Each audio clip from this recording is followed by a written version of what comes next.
विद्यार्थियों, लेखा शास्त्र के अंतर्गत साझेदारी अध्याय में साझेदार का प्रवेश के अंतर्गत हम प्रश्न संख्या 26 को हल करेंगे।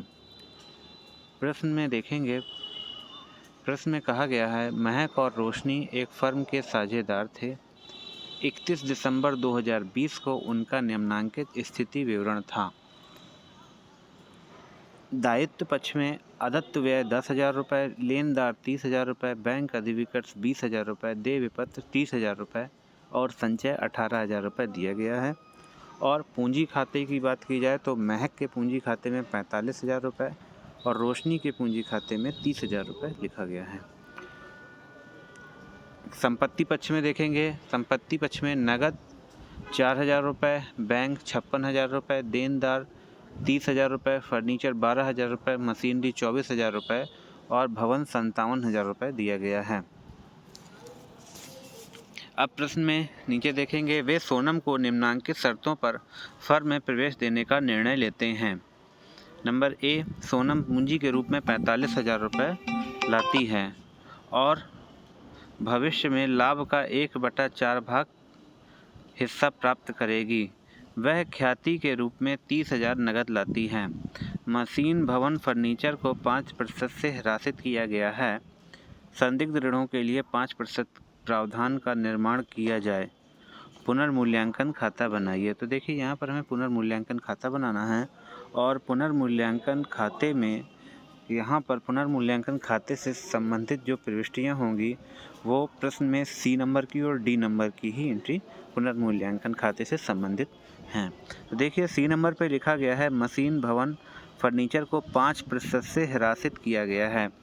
तो मशीन, भवन, फर्नीचर तीनों ही संपत्तियां हैं और संपत्तियों पर ह्रास यानी कि संपत्तियों पर ह्रास अर्थात उनकी वैल्यू में होने वाली कमी।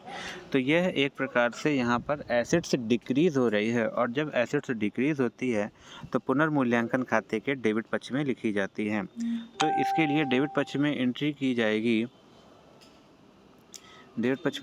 जाएगी टू डेप्रिसिएशन ऑन मशीनरी पर, बिल्डिंग पर और फर्नीचर पर। तो डेप्रिसिएशन 5% करना है।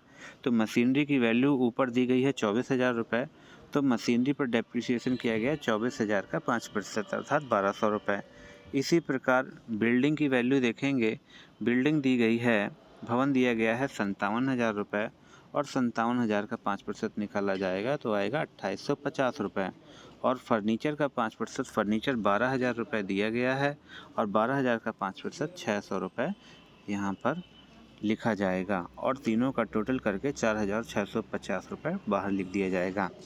इसके बाद डी नंबर के प्रश्न में डी नंबर पे लिखा गया है, संदिग्ध ऋणों के लिए 5% प्रावधान का निर्माण किया जाए।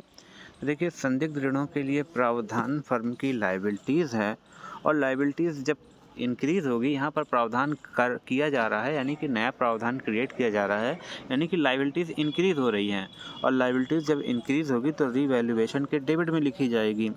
इसलिए प्रोविज़न फॉर डाउटफुल डेब्ट को रीवैल्यूएशन के डेबिट में लिखा गया और 5%, देखिए देनदार दिए गए हैं 30,000 के, 30,000 का 5% निकाला जाएगा तो 1,500 आएगा, जो कि 1,500 रुपये प्रोविज़न फॉर डाउटफुल डेब्ट में लिखा गया है। इसके बाद क्रेडिट पक्ष में कोई प्रविष्टि नहीं हो रही है, केवल डेबिट पक्ष में प्रविष्टि हो रही है। तो डेबिट का टोटल 6,150 आ रहा है और क्रेडिट में कोई प्रविष्टि ना होने की वजह से यहाँ का टोटल 0 आ रहा है। तो इसलिए क्रेडिट में बैलेंस आएगा 6,150 का और यह क्रेडिट में आया हुआ बैलेंस डेबिट बैलेंस के नाम से जाना जाएगा और यह डेबिट बैलेंस रीवैल्यूएशन का लॉस माना जाएगा और इस रीवैल्यूएशन के लॉस को पुराने साझेदारों में उनके पुराने अनुपात में बांटा जाएगा, अर्थात उनके पुराने साझेदारों के पूंजी खाते में ट्रांसफ़र किया जाएगा। तो यह लॉस 6,150 पुराने साझेदारों में के पूंजी खातों में ट्रांसफ़र किया जाएगा और किस अनुपात में ट्रांसफ़र किया जाएगा, उनके पुराने अनुपात में ट्रांसफ़र किया जाएगा।